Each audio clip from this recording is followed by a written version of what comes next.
Hello there, guys. We're on to our second capital investment screening formula, the accounting rate of return.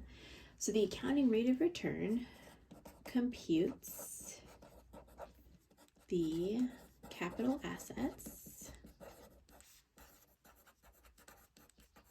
impact to accrual based net income. So you can see already by the definition how it's different from the payback period. The payback period measured cash flows.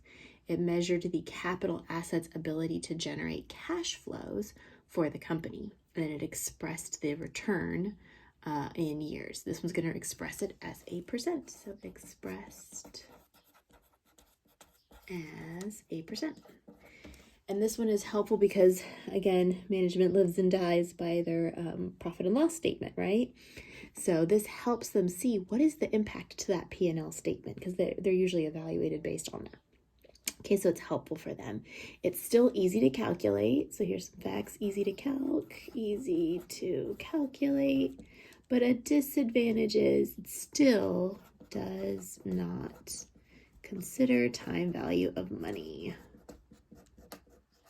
which is probably why it's so easy to calculate, because it doesn't have that extra step. All right, so let's go ahead and look at our formula. So the accounting rate of return formula. So you're going to take your accrual-based net income generated from this capital asset. If they give you the net income, great. If they don't, you might have to take your incremental revenue minus incremental expenses.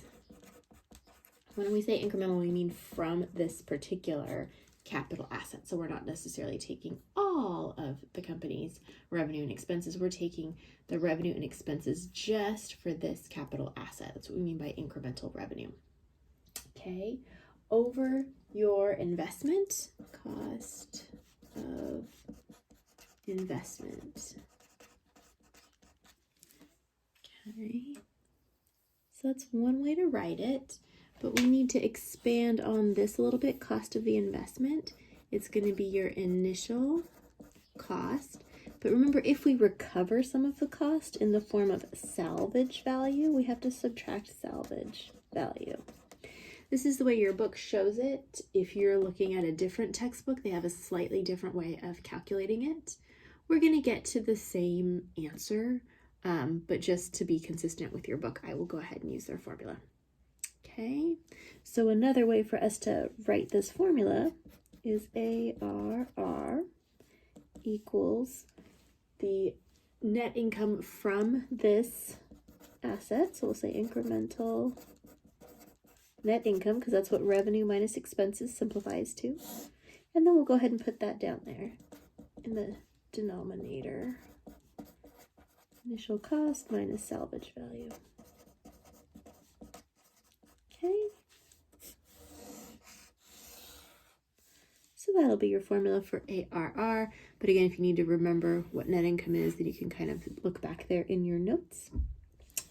We'll go ahead and work through a sample that I'll post onto Canvas so that you can put in some real numbers and see how it works. All right, see you then.